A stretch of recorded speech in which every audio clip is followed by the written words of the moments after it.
আদা, কাঁচা লঙ্কা আর ধনে পাতা বেটে মাছ মাখিয়ে ইলিশ মাছের মাছ বসিয়ে দিয়েছিলাম। সেইটা এখন কাঁচা মাছ, ভাজা মাছ না, সেইটা এখন ফাইনাল লুক দেখুন কি সুন্দর হয়েছে।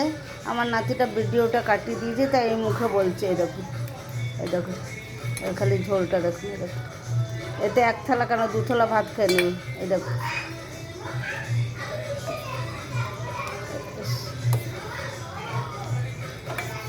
এই দেখুন।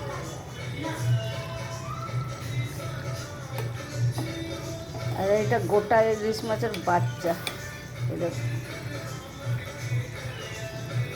এর ঝোল দিয়ে আপনি ভাত খাবেন। লেজা ছিল, এই দেখুন, হেভি টেস্টি।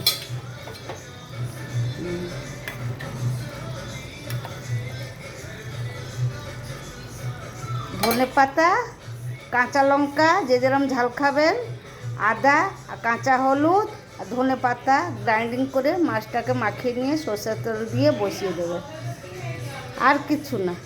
এবার জল দেবেন না, ওই যে গ্রাইন্ডার মশলা ধুয়ে যা জল দেবেন তাই। ওটা শুকিয়ে আপনাদের যেমনি, এটা একদম শুকনো করা যায়, আর একটু ভাতের সঙ্গে খেলে একটু ঝোল লাগলে ভালো হয়। দেখুন, এটা ঝোলটা দেখুন, হেভি টেস্টি। সর্ষে বাটা দিয়ে তো সবাই খান, একবার এরকম করে খেয়ে দেখুন। আপনাদের যদি ভালো লাগে লাইক সাবস্ক্রাইব নিশ্চয়ই করবেন। ধন্যবাদ।